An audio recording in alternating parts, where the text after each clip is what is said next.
Why is there no football on right now? It's basketball. What are we doing here? Come on, NFL.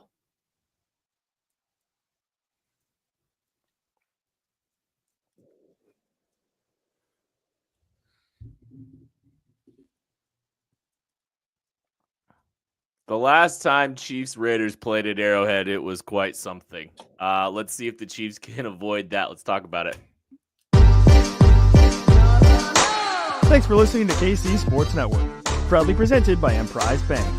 If you're thinking about starting a business or know someone who is, check out Emprise Bank's SBA loans.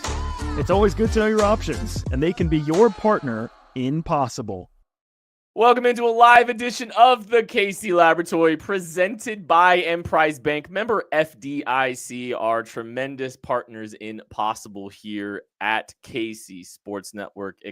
Very grateful for them, very thankful for them. And I hope anyone listening to this has had a tremendous Thanksgiving. We are very grateful for all of you. I am very grateful for this Matter Day. Matt Hamilton, Matt Lane with me today, as always. And hi, Matt Swanson. Nice to see you here as well. Matty Lane, happy Thanksgiving, buddy. Happy Thanksgiving to you. I wanted to ask, what are your feelings that Matter Day is a play on the wrong day of the week than when we record this? Yeah, we should talk about this. We've gotten some feedback over the last week, and it's like we should call it what? Madness Day? Madness Day because it's on Wednesday. That was the suggestion. Yeah. Yeah, that was said.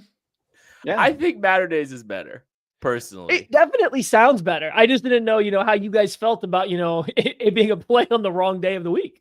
I don't care. That's what I think. I think the bit's stronger than that. That's my personal. It has a natural ring to it, Matt Hamilton, happy Thanksgiving, my friend. How are you doing?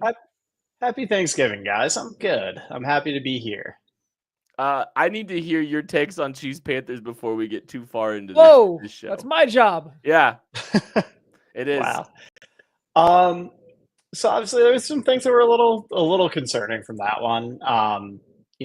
Hopefully DJ Humphries, when he starts working his way in there, helps solve some of those pass protection issues. But really, the secondary, it was alarming. It was interesting. People were picking on Trent McDuffie a little bit, I saw, but I thought he actually played pretty well. It was, when the catches that were made on him, he's right there. He's draped all over the receiver. It was just some good throws by Bryce Young that you can really do a whole lot about. But what was concerning was Justin Reed, Brian Cook getting picked on a little bit, Shamari Connor getting picked on. And that's something that, has kind of been a running theme, and the Panthers really exploited it. So that's probably the biggest concern from that. But again, we see the Chiefs, when they need to, they find ways to make stops. They had a bunch of big red zone stops, and then Mahomes turning it on at the end. So you're starting to see some signs of growth out of the passing game. I just would like to see Mahomes get a little bit more comfortable again in that pocket, and hopefully Humphries helps there. We'll jump right into that here in a second. But first, I do want to talk a little bit about the Soul of KC raffle that we are doing here at KC Sports Network. It is one of our big initiatives every single year, trying to help the kids at Operation Breakthrough. And we do a holiday raffle to try to raise as much money as we can. And we have a bunch of just incredible prizes that are out available for you. A bunch of signed memorabilia from Patrick Mahomes, Chris Jones, Justin Reed, Shamari Connor, Leo Chanel, Nick Bolton, and then all kinds of great food offerings from a bunch of companies across the KC Metro, some KCSN merch, a holiday bourbon pack. There's all kinds of tremendous prizes to thank you for, participating in this raffle. And so you're going to get a chance to win. If you donate $20, you get one ticket and one entry. You get $50 will get you 5 entries and 15 tickets for 100. Go to givebutter.com/KCSN Soul or Venmo KC Sports Network on Venmo. And the links are in the description of the show, whether you're listening or watching. Please consider donating, doing some good, helping some kids that don't necessarily have the kind of luxuries that we have day to day. It really does make an impact for these kids. So please consider donating. It is time to get into the offensive side of the football for this game. We've, this is the second time that these two teams have matched up. I think, Hamilton, you kind of talked about, like, hey, look, there's some good things that this offense was doing. You're starting to see some positive things here. You're starting to see, the building blocks of a really good offense. There's definitely some things that need to be worked on. And one of them is obviously like you just talked about, the pass protection. Hamilton, this is a good test, I think, with, for the tackles, specifically with Max Crosby being on the other side for the Las Vegas Raiders. Yeah, it absolutely is. And, the press conferences we heard today, it's not quite clear how much Humphries is going to be playing yet. The short week probably doesn't help out there. Mm-hmm. But I'm interested to see if he does, if we see him, kind of dip his feet in here and get some work, or if they do decide to just give it to him and let him run with it, and help him out as he learns this offense. But it's absolutely something that needs to be addressed. And it's it wasn't just Wanya Morris. It was Jawan Taylor had a really rough game last week too. Clowney was a problem. So if they're having issues handling Clowney, it's going to be another step up with Max Crosby this weekend. So, and even the interior the last couple of weeks, there's been a lot of push on the interior. So it's this offensive line really as a unit. The tackles, are the biggest culprits right now, but the entire unit, I think, has to play better. And we know they can. I mean, obviously we've seen it for years. These guys do a great job. So hopefully it all starts coming together as they start to solve this tackle problem. And we've talked about this, I think, a lot recently and all year because, it's the offensive line, it matters. But something that really stands out to me is the Chiefs don't give up like a ton of just like raw pressures. Like if you look at all their pressure rates, they chart out pretty well. So like guys don't get beat and under whatever the cutoff is where all the different sites use like 2.5-ish seconds. Guys don't get beat often quickly under that amount of time. The problem is what you see is there's never a lot of space to operate in. The pocket in which they are blocking is so confined and so restricted. And for a player like Mahomes, who at times shows great movement and understanding and stuff in the pocket, and I do think his like awareness and navigation to a pocket is fantastic, but he's a little loose with his mechanics. He's a little loose with his footwork, and that sometimes makes him get into these really awkward positions, trying to throw around a blocker, getting hit as he throws, not feeling like he has the space to stand and deliver a pass he needs to, because specifically these tackles are getting pushed back in his lap. They're taking these really deep, very vertical sets and then surrendering, ground when somebody's running through their chest.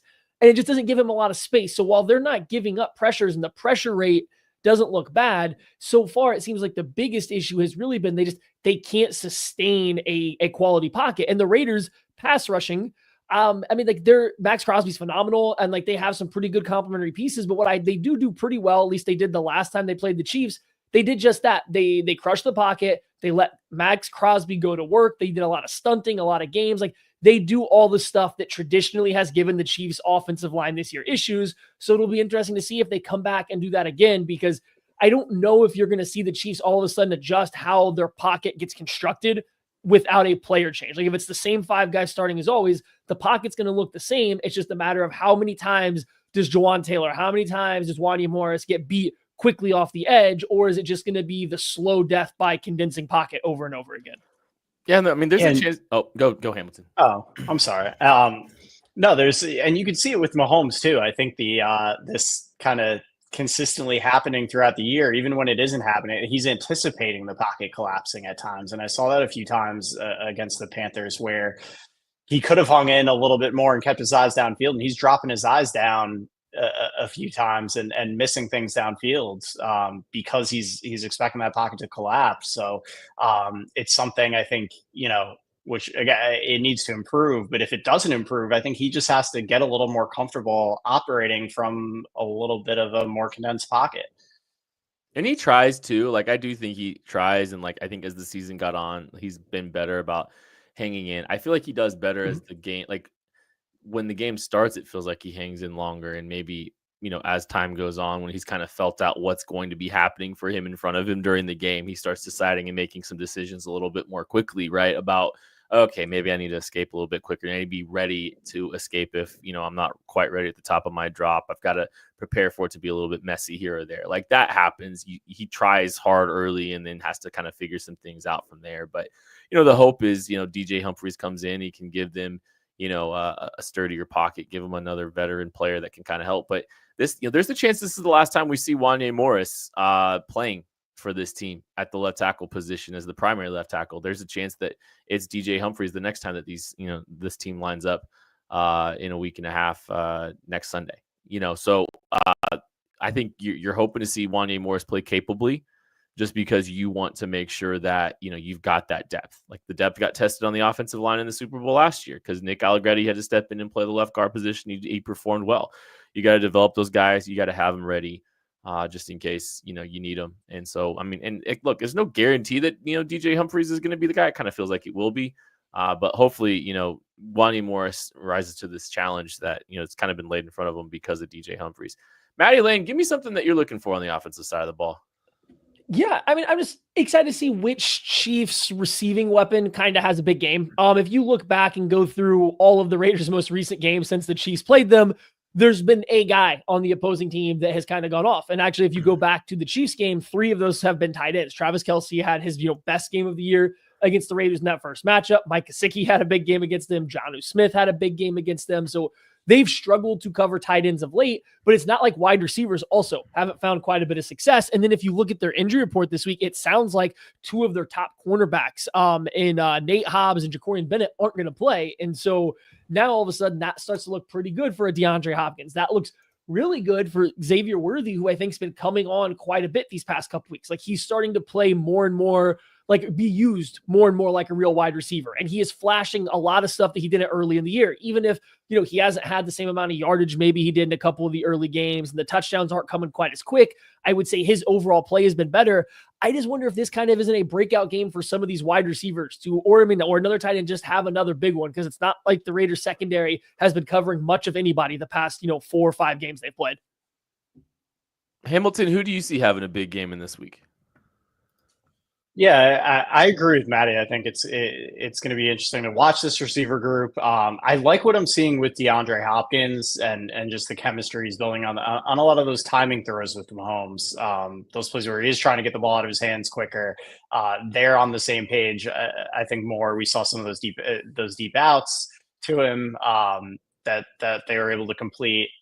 There's a comfort level that's developing there. It is hard. It's a hard thing joining a team mid-season like this. There's a lot that goes into it for a wide receiver. And I think, there are really encouraging things there. I know the numbers might not be outstanding, and he's had other games like the Tampa game where he put up bigger numbers, but some of that was just kind of freelancing and making stuff happen on the fly. We're seeing more within, the actual design of the offense from him. And I wouldn't be surprised if he has a big game here on Friday. Well, that's a huge point. Like, it wasn't his best game against the Panthers, Hopkins, but like every time they needed to get something going, whether it was first down, set them back a little bit, or it was a third down, you saw multiple timing plays. You saw these out routes where the ball's actively being thrown while Hopkins is still like entering into his break.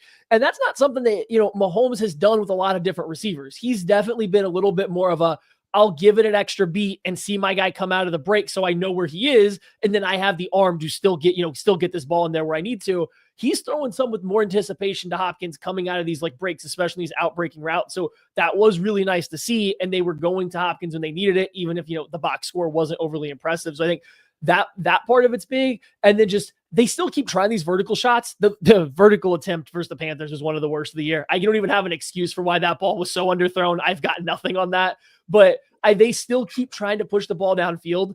I hope this is a game where it connects again. Like, I think at this point, they just kind of need to see it happen again. This is like when you get a really streaky shooter in basketball and he just hasn't seen a ball go in for a long time. Eventually, you just got to keep shooting until you get one, like, till you make one, you see it go in, so you know it's still there. Because it's been a while since they've hit one. And at this point, I don't want them to start to shy away from it and be afraid to take those shots.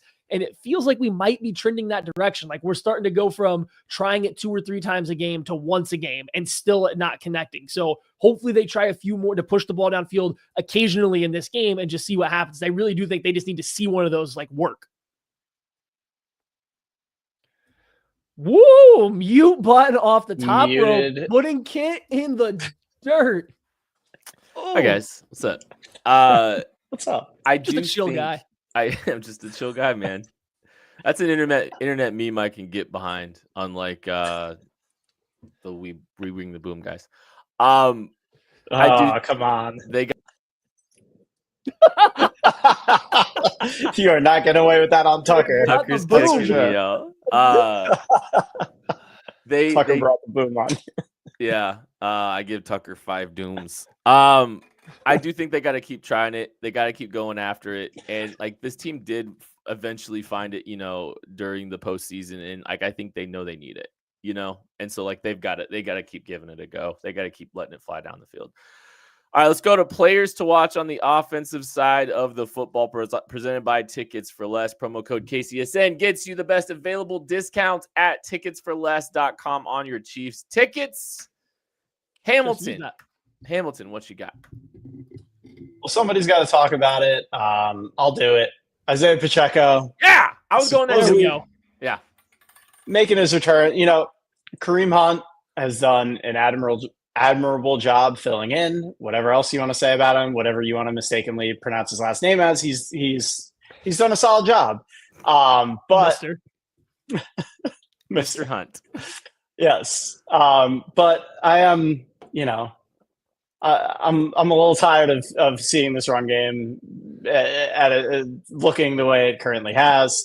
I think Pacheco is going to bring some juice in there. Hopefully, he is fully healthy. It seems like they let him take his time here.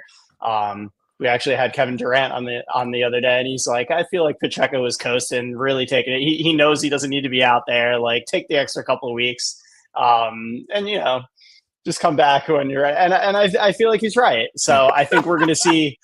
I feel like we're going to see a Pacheco shot out of a cannon, and I think we're going to see him have a big game here. And it's not going to be let's let him dip his toe in and get, work his way back in slowly. I think he's going to be ready to go, and we're going to see some big things out of him.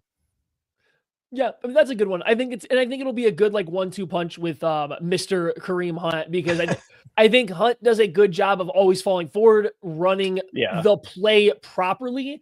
And Pacheco maybe is a little bit more of a loose cannon in that regard. It's a little bit more straight downhill. But I think the Chiefs blocking is good enough to give you creases that Mr. Kareem Hunt cannot take advantage of in the same way Pacheco might be able to. So that's a good one. We've mentioned him a little bit now. I'm not going to go with Worthy. We talked enough about Xavier Worthy getting going. Let's go back to Noah Gray. Back-to-back weeks of 2 touchdowns. Let's keep the trend going. We talked about it already. Raiders have been really bad against tight ends. I think the Chiefs are doing a little bit more to get Noah Gray. I don't want to say all of the Travis Kelce looks, because Kelce still gets them, but they're getting him into situations that in years past would be 100% reserved for Travis Kelce. They had him run a little bit of a vertical route. They are letting him get some man-beating opportunities. They're settling him into zones over the ball that have gone to Kelce in years past. So I think they are trying to incorporate him a little bit more to save the wear and tear on Kelce. Let's see if he can have another big game here, start to really string them together. Because at this point, he's kind of proven to be the second most consistent receiver outside of Hopkins for this team over the past couple weeks. And that's not a knock on Kelce. It's just Noah Gray's been that consistent and reliable for them. So yeah, let's have a third straight game of multiple touchdowns for Noah Gray. That'd be fantastic, Kent. It would be fantastic. And hopefully the protection from Juwan Taylor holds up long enough for them to get some opportunities to score some touchdowns. That's my player to watch this week. A rough week for Juwan Taylor. And I think he's had a pretty good season for the most part this year. I think last week was particularly rough. If there's no help for Juwan Taylor coming, and there shouldn't be, because this is a very highly paid tackle and he's played capably. So he's going to be the guy But, I think coming out of this game, they need to see him play well. If Juwan Taylor plays well for the home stretch and DJ Humphries plays well for the home stretch, or capably for the home stretch, that's a very good offensive line that you can play with in January. Juwan had a rough game this week. Let's see how he responds this week. Let's see how tested he is against this Raiders defensive line. So give me Juwan Taylor as my player to watch. We're going to take a break. We'll be back right after this. Shop Chiefs tickets and more with no fees. Plus, save big with code KCSN at ticketsforless.com, the official ticket provider of KC Sports Network. The holidays are creeping up, and in some cases, for you listening to this right now, the holidays have arrived. It's Thanksgiving, and yeah, they're creeping up faster than your aunt's fruitcake recipe. And I've got something way better to share with you. If you want to look sharp for all levels or all those festive gatherings, and maybe finally win that best groomed at the family dinner award like Matt Hamilton wins every single year, check out the latest masterpiece from Manscaped, the Chairman Pro Electric Foil Shaver. Trust me, it's like Rudolph for your face, guiding you to a smooth, irritation-free shave. I get that. Head over to manscaped.com and join the over 11 million worldwide who trust Manscaped by using code KCSports for 20% off free shipping. Get the Chairman Pro today and experience a shave that is as smooth as you deserve. Get 20% off free shipping with the code KCSports at manscaped.com. Again, that's the 20% off in free shipping with the code KCSports at manscaped.com. Hamilton, where do you keep all those trophies for the best groomed? Like I'm not, why haven't you like just displayed them behind you, by the way? What's the deal with that? I don't like. I let my parents hold on to those, so they can be proud. Yeah. Oh, what a guy! Yeah. What a guy! Did they just keep your room at home intact? Like they just got them all up there and yeah, they awarded to you every single year. I love it. Quick question: is Josh Allen a better quarterback or is Matt Hamilton better groomed? You have to pick only one. Matt Hamilton's better groomed. Okay. Look at this thing. Look how lined up my guy is. Like every time. I heard you talk about Josh Allen, and I just had to ask.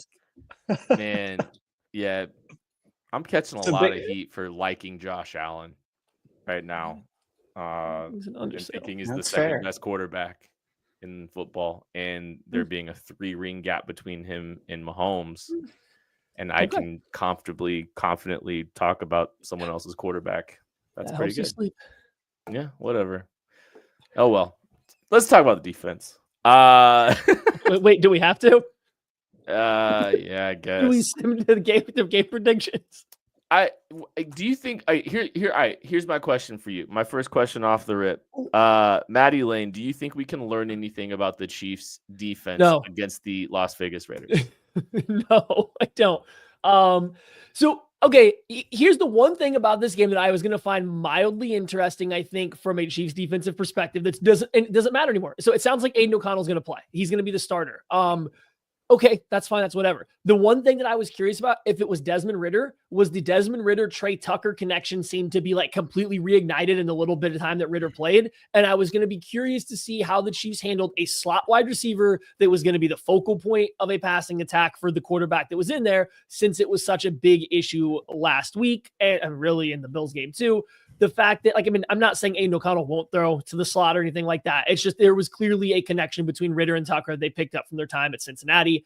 So, you want to see the Chiefs get better defending Brock Bowers when he's in the slot, defending Tucker when he's in the slot, whoever it's going to be. You would like to see their coverage get better over the middle of the field, or specifically handling outbreaking routes from guys aligned with a reduced split. I just don't know, even if they are better or aren't in this game, I don't know if it'll matter because Aiden O'Connell's not that good. And nor is Desmond Ridder really when it all boils down to it. We all know the Chiefs lost. The Chiefs lost the game to Aiden O'Connell, who didn't complete a pass. But I was just saying, the reason the Chiefs lost that hilarious game against the Raiders had next to nothing to do with the offense. They didn't complete a pass to the first since the first quarter or something crazy like that. Anyways, please. So the historically the worst rushing offense of all time being led in an offense with the weapons that the Raiders have by Aiden O'Connell or Desmond Ridder or whatever. What are you realistically going to learn from? Maybe Hamilton has an idea. I'm going to shut up now and let Hamilton tell me what I can learn from this game. But all that being said, it's not like the Panthers offense has been lighting the world on fire either. That's true. So I think there's still, I still want to see improvement there. There's still opportunity to show improvement. And I'll share this with you guys. If you guys are 5 Things listeners, you'll hear this on there as well, but I want to get your guys' reaction to this. So just got some numbers together. When Shamari Connor, Justin Reed, or Brian Cook were targeted in coverage, The Panthers Bryce Young was 9 for 11, 129 yards, and there was also that 28-yard pass interference on Shamari Connor. So what were those? What were those three players again? You said Brian Cook, Shamari Connor, and Justin. The safeties. I would love to know how many of those were just that out routes. But anyways, please continue. Sorry, I was just it felt like that same thing they were spamming over and over and over again. But it was, and that's on if you're the Raiders and you look at what you can put Bowers in the slot, Jacoby Myers can move to the slot. You can do that's where I'm attacking this defense. I would assume that they're going to try to replicate that. And it is an opportunity for the Chiefs to show that they can stop it and come up, and for those guys to show that they can come up with some plays. So, I understand what you're saying, Maddie. And there's not a lot that scares you about the Raiders offense, but there wasn't a ton that made me overly concerned about the Panthers either. And it was still an issue. So we'll see if they're able to pick it up a little bit this week. Yeah. And I guess I want to be clear. Like, if things go poorly again for this Chiefs defense against this Raiders offense in the same way they did for the Panthers, there is plenty to be scared about the outcome. I think it's more if the Chiefs defense comes out and like dominates this Raiders offense, I don't know if I'm like, okay, things are fixed now. Like, I think that's more of the angle that I'm going for is because like even we're talking about, okay, you're going to force Aiden O'Connell to throw a bunch of field outs. And like, that's the plan of success. Like, I think I'm okay living. Well, it's not that Bryce Young has the strongest arm or anything, but there's still a pretty big gap from Bryce Young to Aiden O'Connell. So like if he starts tearing them up the same way, that's a cause for concern. But if he does it because he's just like unable to make those kind of throws consistently the way Young did, I'm not going to sit here and be like, oh, okay, the defense figured it out. Like I think you got a couple more weeks before you really start to figure out what the Chiefs adjustments got to be to that, because we saw Buffalo tear them up over with the same. They wasn't outbreaking routes, but it was still utilizing receivers out of the slot. They were just breaking over the middle of the field instead. And so, like, I don't know. They actually got him on some out routes in that game too. They got everything in that game. Yeah. So that's my side of it. So it feels like teams kind of are attacking the Chiefs blitz on third down the same way. Do you mix some things up and drop coverage on third down now? Do you play or do you mix that in a little bit more just to try to do you show blitz and drop out? What do you do to try to just kind of mix some things up? Because it kind of felt like for the Panthers it was like, hey, we're just going to keep doing this, we're going to keep challenging you, and Bryce Young, if you can make these throws, we're going to tip your hat. That's kind of what it felt like they were doing in that game, and they kind of did the same thing. I mean, Josh Allen differently, like they tip your hat to Josh Allen too, right? That that's a little bit different. But do you think they drop out a little bit more in this game? Or do you think that there's just full pedal to the metal against Aiden O'Connell? What do you think, Hamilton? We'll start with you. I think they attack him. I think you got to challenge him and speed up the clock a little bit, put him under pressure, make him have to beat you. So, I think when they face better offenses, we might start seeing the plan of attack change a little bit. But I think this week they stay aggressive. Yeah, I mean, I think they have to. I think Spag sits there and looks at what he has, and like he knows they don't have an answer in coverage. Like, yes, you could throw more bodies back in coverage, but like I think he just looks at it and knows that they don't necessarily have an answer, and the 4-man pass rush isn't working. So in his mind, he says, okay, we got to impact this play some way, right? What's more likely? We get home by sending one of my, 800 different pressures that I have on the sheet here, or all of a sudden we drop 8 and all of these guys who aren't great in coverage can all of a sudden hold up for 3.5, 4 seconds, however long it takes our guys, to get home. So maybe, I'm with Hamilton. Maybe in some matchups against better offenses, you mix it up a lot more than they did against Buffalo. But I think in this game, it probably looks kind of similar to how it did against the Panthers. On obvious passing downs, they're probably going to want to bring a fair amount of guys. They're going to want to make Aiden O'Connell play as well as Bryce Young did. Because, to be very clear, Bryce Young played great versus the Chiefs. He made some crazy throws under pressure, when blitzed, when not blitzed. Like, he played excellent. I think you challenge O'Connell to kind of do the same thing and see if, this receiving group can react the same way and just see how it plays out.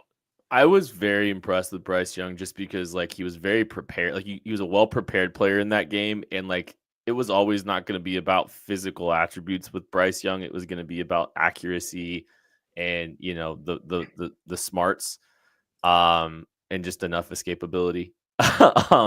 being a small guy, but you saw the accuracy shine in that game. Like, Yeah. prepared, top and drop, delivering throws against pressure, and throwing absolute dots. Like, he deserved a lot of credit, but the Chiefs have got beat by a couple quarterbacks recently against the blitz recently. So, defensive players to watch. Matt Hamilton, what you got? I gotta stay with those safeties. If I can pick two, I know we've we've had this happen before. That's a Matty Lane. That's what it's a Matty Lane. That's what we call it. But I'm looking at Reed and Cook. I don't think they played well against Carolina. I think Brock Bowers is the one scary player on this offense. They're gonna have to deal with him. As I said, Jacoby Myers, I think we'll see him play in the slot a decent amount. So that's where the threats from this Raiders passing game are going to come from, and it's time to step it up. They're going to need to play better if this team is going to three-peat, and against the subpar offense, you don't want to see these issues rear their heads again. If they have a good game, I'm with you, Maddie. I'm not saying everything's solved, but you don't want to see another bad game. So I'm looking for those two, Brian Cook, Justin Reed, have a big game. Oh, my bad. So he went with two safeties. I'm up next. I'm going to go with the entire defensive end room. That includes Charles Omenihu coming back from injury. Let's see how much he plays. But beyond just that, I want to see the rotation. We've been getting a lot of Mike Dana, and I know Mike Dana is a starter for this team. He's played a lot of good reps. I don't need to see a whole lot more Mike Dana on third and mediums and third and longs. I just don't think that is a winning formula right now. So let's see Joshua Uche get more time. Let's see Omenihu get more time. Even Felix can jump in here and get a little bit more time. Let's just see some defensive ends really start to take off. I want to see what Omenihu has in his first game back. I think we're getting close to having like an Uche kind of breakout game where he really impacts it. So far, even when he does get kind of when he wins his reps, he's winning pretty deep in the pocket, and there's just no push coming up the middle to force the quarterback into his lap. I think that is a little bit of a balancing act they're going to have to do with Chris Jones, who also prefers to rush wide, even when he's aligned as like a 3-tech. So they got some rush lane stuff to figure out, but I think that you can see the threats with Wharton, with Jones, Omenihu back, with Uche. Like, you can see how threatening and how this 4-man pass rush could work. This would be a good week for them to really step up, very specifically the defensive ends, the entire defensive end room, all 5 of them, Kent. You went Reed and Cook, Hamilton. Yes, right? I did. All right, I'm going to go Shamari Connor then, because the Las Vegas Raiders are built entirely of slot defenders or slot receivers. I'm sorry. And so Brock Bowers, Trey Tucker, Jacoby Myers, a bunch of guys that are operating from the slot primarily or are good in the slot, or you would treat more as slot type receivers. That's their pass catchers. And Shamari Connor has had his struggles in coverage this season. He is in for a task. He is in for a tall task this week against some good players. Brock Bowers might be the NFL Offensive Player of the Year, Rookie Offensive Player of the Year. Like, he is playing outstanding football. He deserves a ton of recognition for what he's done to this point in the season. Jacoby Myers got him a little bit this last game, and we'll see what Trey Tucker connection with Desmond Ridder, not going to happen this week, but Trey Tucker's been looking a little bit better as the season's gone on too. So you've got a bunch of slot type receivers that this team's going to have to match up with, and Shamari Connor is going to be in the slot this week. So we'll be keeping an eye on those players and see what they got going. All right, game prediction times. Hamilton, what say you? All right, I was surprised to see the line, as bad as the Raiders have been, to see that line at 12.5 points when the Chiefs have won one game by more than that this year, is the Saints game on Monday Night Football.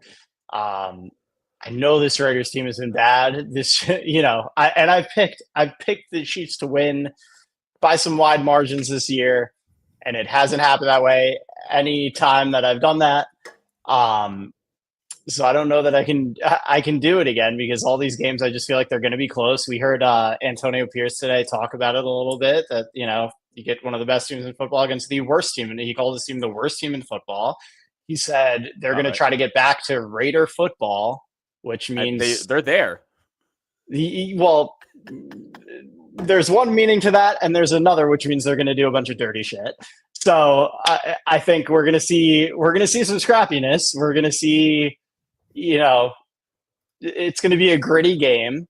I do think the Chiefs take care of business, but I think they got to keep their heads, because I think the Raiders they got nothing to play for other than, and they hate the Chiefs. We saw the stuff going on this offseason. They're going to try to stir the pot. So the Chiefs have to keep their heads cool. I do think this is a hard fought game. I think 23-13 Chiefs. They pull away a little bit at the end. Our colleague Nate Taylor wrote a great article just kind of talking about how the Chiefs players seemed a little dejected, a little confused, a little upset with the way the Panthers game went, leaving the locker room and stuff after that, because it just didn't make sense to them and how they got there and stuff like that. So it sounds like there's the Chiefs are being forced to focus in. They come off a loss. They have a tough game against one of the worst teams in the NFL. This is a potential second version of a revenge game after the Raiders last year were able to get them on a holiday. There's a lot of stuff pointing to the Chiefs getting really up for this game, being ready to put the foot down. And then you have Antonio Pierce over here with what have been really bad vibes around the Raiders, calling his own team the worst team in the NFL. And I get it. It's trying to motivate them, but boy, that has a quick backfire opportunity come the end of the first quarter. So everything again points to the Chiefs kind of getting on track. And I think maybe that's the direction where you see the Vegas line coming in. So all that kind of goes into the pot, gets stirred around, and comes out to a Chiefs, 27-24 win. It's a nail biter, maybe winning field goal as time expires, but a game that you have to watch the entire Amazon infomercial broadcast of. I really want to pick the Chiefs to blow out the Raiders. I really do. I can't do it. I can't do it. I want to. I want it to be a 30-13 performance, and I just can't put myself to do it. So which side of the ball gives a little bit to make this a closer game? I think, maybe the offense, comes out hot and maybe tails at the end, and Andy kind of manages this thing. It's not a true blowout. I think it's 24-17. The Chiefs win this game. They take care of business. You don't feel good or bad walking out of it. You just feel like 11 or 10-1. 11-1. 11-1. Yeah. That ain't nothing. Lose track of all these wins. Yeah. All this talk and all about this team, and they're about to have their 11th win of the season. Yeah. And this is the last game the starters play. That's it. Yep. No, Hamilton, that was only if they beat the Bills, but they didn't do that. So I think we'll be talking to you guys after a Chiefs win here on the KCSN post game show. Make sure you check that out. Thank you all so much for listening, watching, supporting KC Sports. We are incredibly thankful for you. We really appreciate you. We appreciate getting to do this. We love you. We appreciate you, and we'll catch you later. Donate to the Raffle, please. And leave the cranberries in the